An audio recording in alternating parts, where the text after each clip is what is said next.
ओरडा, आणखी दोघ जण मोठ्याने ओरडा, म्हणजे तात्या आणि गोईबाईंना कळू द्या. बापू तुम्ही यांना सांगा ना पण. अरे नाही तर काय, जरा हळू बोला ना. मोठ्या बहिणीचा आत्ताच कुठे डोळा लागलाय, त्यांना आराम करू द्या. हळू बोला. नाही नाही, माझी तर खात्री आहे आदितीच्या मनात असं काहीच नसणार आहे. अगदी बरोबर. हा, लग्नात कन्यादानाचा मान दिला ना तुम्हाला लगेच पाजर फुटला. ताई हा, उगीच काही खोदून काढू नकोस. मला जे वाटलं ते बोलले मी. अहो सिद्धूनी स्वतः सांगितलं, मोठ्या बहिणीने सुद्धा सांगितलं, तिने हनीमूनला जायचं पण कॅन्सल केलं. पल्लूने सुद्धा सांगितलं. हे सगळे कशाला खोटं बोलतील? आणि येत असतील ना तिच्या मनात असे विचार. आणि खरं सांगू, आदितीचं वागणं सुद्धा बदललंय हल्ली. ताई, अगं भांडण झालं म्हणजे आपण डिस्टर्ब होतोच ना. स्वाभाविकच आहे की कोणी होऊ शकतं, आणि जरा स्वभावातही बदल होऊ शकतो. आणि आदितीच काय तर आपल्या सिद्धूच्या वागण्यात सुद्धा बदल झालाय. आणि ती वेगळं होण्याचं काय ती बोलली असेल एखाद्या वेळेला रागात. आपण नाही का रागात कधीतरी काहीतरी बोलतोच ना. पण याचा अर्थ असा नाही की तिच्याही मनात तेच काही असेल. मी तिला हेच सांगितलं, कदाचित तिला वेगळं म्हणायचं असेल. हा, आणि सिद्धूने अर्थ वेगळा काढला असेल.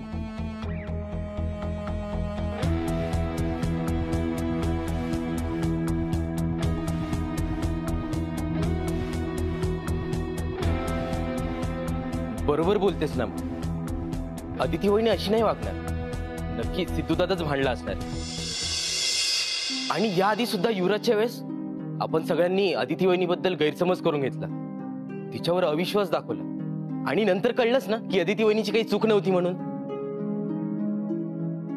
अरे सुहास, तेव्हा आपल्याला माहित होतं की युवराज खोटं बोलतोय.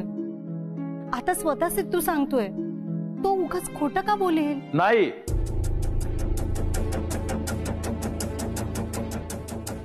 सिद्धू खोटं बोलत नाहीये.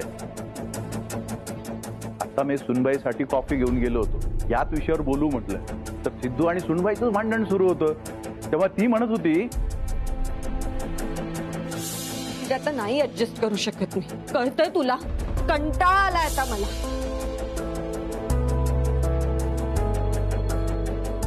खूप सहन केलं, खूप झालं, पण आता स्पष्ट सांगते, यापुढे मी ऍडजस्ट करणार नाही.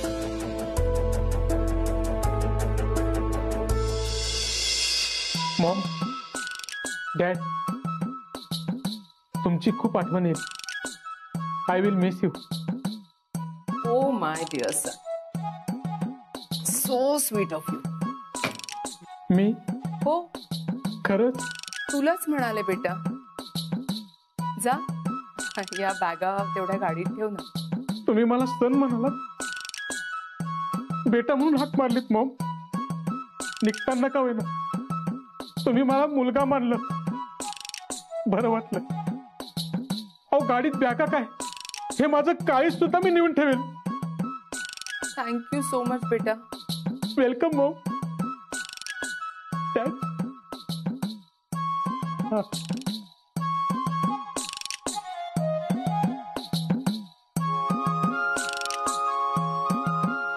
मॉम.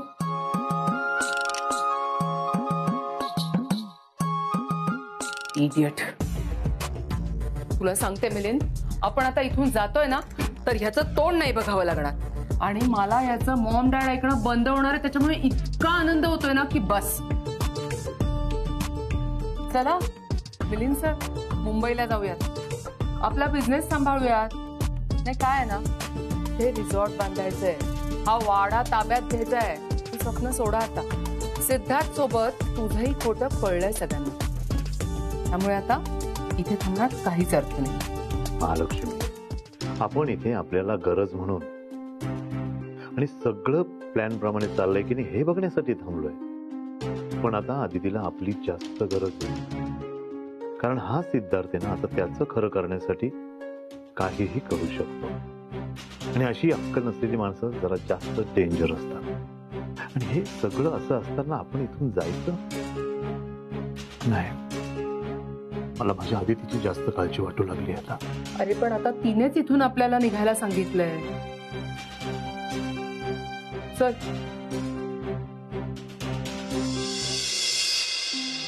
मला तरी वाटतंय आपण अदितीला स्पष्टच विचारावं.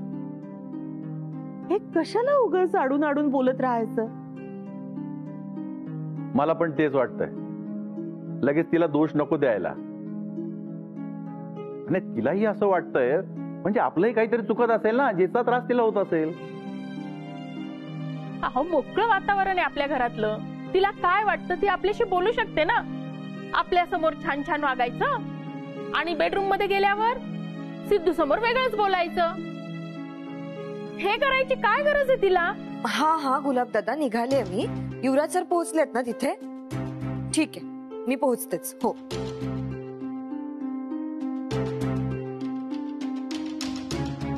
अदिती अगं नाश्ता नाही केलास तू. हा थांब अशी जाऊ नकोस. मी पटकन तुझ्यासाठी नाश्ता आणते. रत्नाक्का झालाय माझा नाश्ता.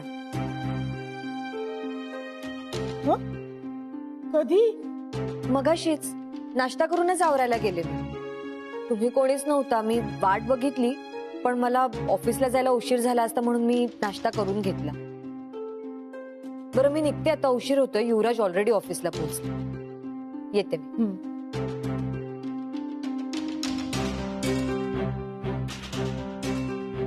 बघितलं नेहमी आपल्याला हाका मारून आवाज द्यायची. आपण नाही आलो तर रूम मध्ये आणून द्यायची. आणि आज हिने एकटीने नाश्ता करून घेतला. आत्ताच हिचं हे वागणं मी कधीच नाही विसरणार. आपल्याशी साधं बोलली नाही. रत्नाक्का बोलायला गेला म्हणून त्यांना तेवढं सांगून गेली. बघितलं आता तरी विश्वास ठेवा माझ्यावर. मी उगाच का खोटं सांगेन. मी काय काड्या लावणारी वाटली का. सगळे मलाच बोलतात नेहमी. अगं पल्लू पल्लू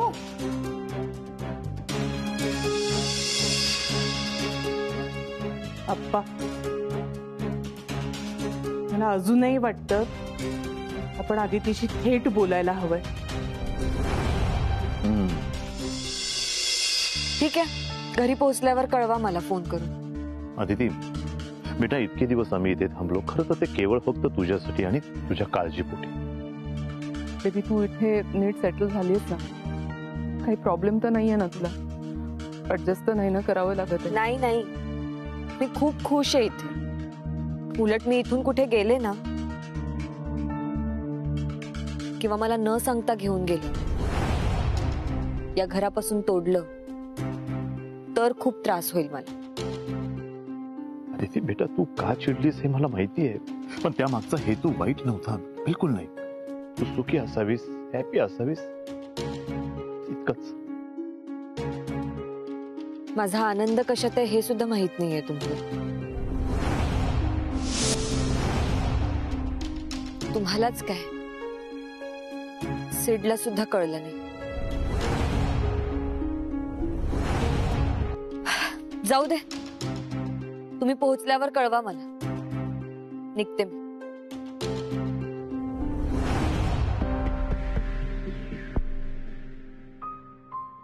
व्याही अहो तुम्ही नका वाईट वाटून घेऊ. त्या दोघांचं काहीतरी बिनसलंय. मिटल त्यांचं भांडण. आम्ही आहोत ना. तुम्ही नका काळजी करू. सुनबाईला काही त्रास होणार नाही. सावकाश जा आणि येत जा सुनबाईला भेटायला. हो काही करा. प्रत्येक वीकेंडला या पण या बर का. आणि आम्ही बोलतोय तिच्याशी. निघेल काहीतरी मार्ग. हो येतो आम्ही. बाय. चल महालक्ष्मी कमा.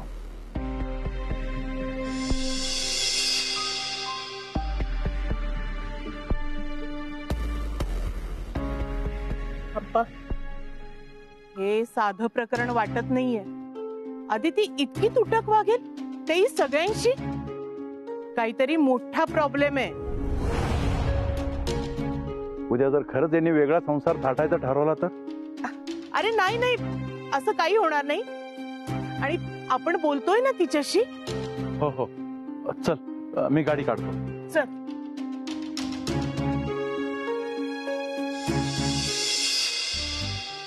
Good morning Yuvraj. Good morning. जास्त उशीर नाही ना झाला मला. नाही गुड गुड. तरी ती काल ज्या सगळ्यांचा इंटरव्ह्यू झाला त्यांचा रिझ्यूम त्यांचा डाटा मी या फाईल मध्ये फीड केला. तू एकदा बघून घे. हो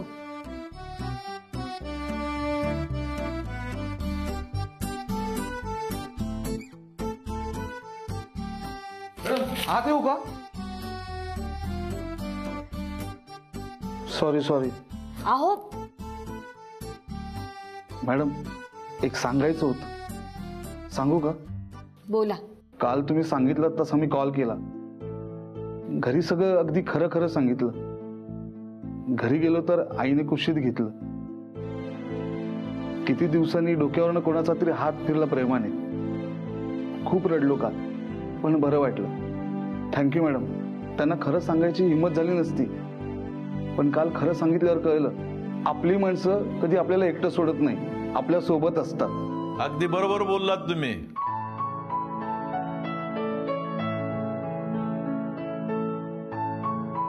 आपली माणसं आपल्याला कधीच एकटं सोडत नाही.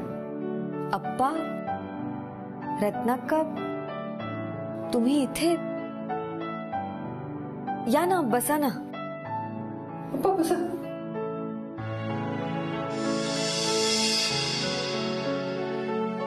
आता इथे कसं काय? अगं तुझ्याशी बोलायला. माझ्याशी बोलायला? पण मग आपण घरी. बाई, इथपर्यंत आलोय म्हणजे काहीतरी महत्वाचंच असेल ना. गुलाब, चल आपण दुसऱ्या कॅबिन मध्ये जाऊया. अदिती, तुम्ही शांतपणे बोलून घ्या.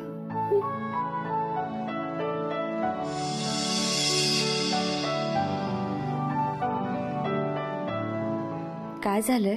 सुनबाई, आपलं हे देशमुख कुटुंब आहे. म्हणजे खूप कमी अशी एकत्र कुटुंब उरलेली आहेत. त्यातलं आपलं एक कुटुंब आहे. लोकांना खूप हेवा वाटतो आपल्या कुटुंबाचा, आपल्या घराचा. कारण आपले संस्कार, आनंदी वातावरण, नात्यातला गोडवा हल्ली खूप कमी ठिकाणी असं बघायला मिळतं. आणि बयो म्हणते ना तसं. अगं चूल एक आहे ना, म्हणून घरात एवढी माणसं असताना सुद्धा प्रेमाच्या धाग्यात एकत्र गुंफली गेली आहेत. त्याच धाग्याचे मणी म्हणजे तुम्ही सुना, ज्या या कुटुंबाची शोभा वाढवतात. ह्यातला एक मणी जरी नसेल ना, तर ते कुटुंब पूर्ण होणार नाही. सुनबाई, तू आमचा अभिमानच बा. आणि तूच असं का?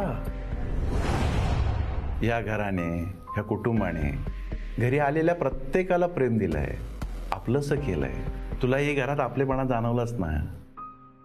तुला काहीही कमी पडणार नाही या घरात. सॉरी, मी मध्येच थांबवते तुम्हाला, पण असं का बोलताय तुम्ही?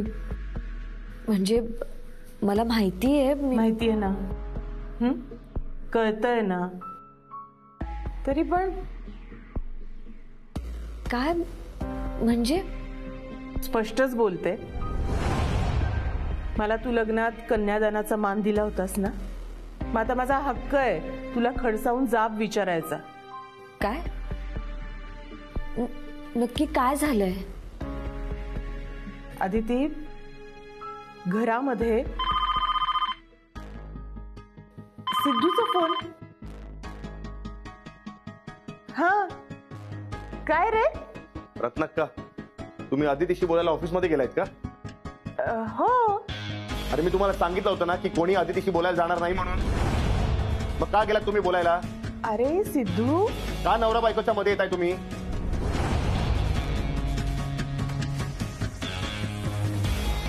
अरे सिद्धू, एक मिनिट, तुमचं बोलून झालंय?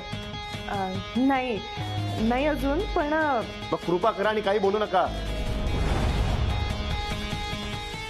अरे पण रत्नाक्का, हा आमच्या नवरा बायको मधला वाद आहे. कृपा करून मध्ये पडू नका तुम्ही. आणि हो, तू या घरात राहतेस तेव्हा मी मामांना फोन करून विचारतो का की तुमच्यामध्ये काय प्रॉब्लेम आहे? आमचा संसार आहे, आमचे प्रॉब्लेम आहेत, आम्हाला करू दे ना सॉल्व. आता एकत्र कुटुंब आहे म्हटल्यानंतर सगळे प्रॉब्लेम सार्वजनिक करायचे का?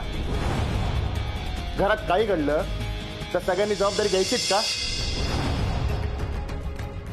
आणि तुम्ही जर आदितीशी बोललात ना, तर मीच निर्णय घेऊन वेगळं राहायचा.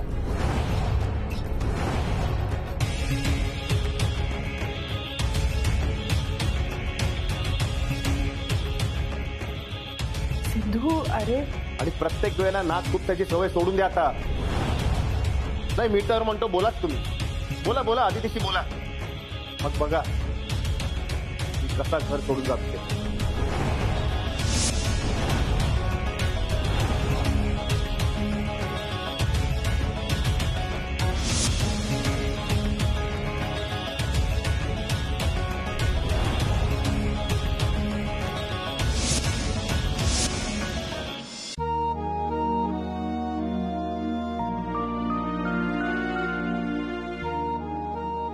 रत्नाक्का काय झालं?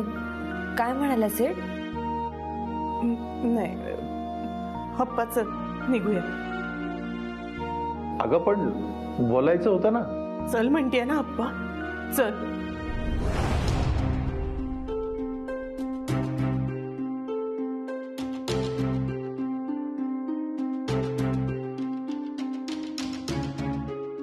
रत्नाक्का काय झालं? रत्नाक्का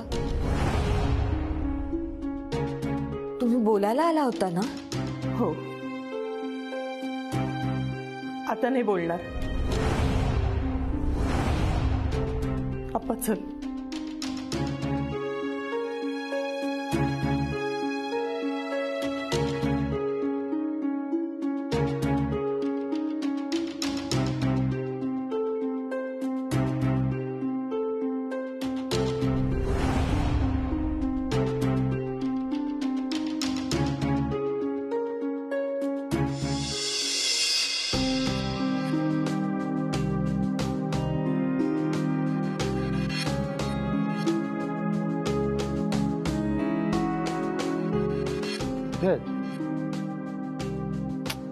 यांना सांगितलं तरी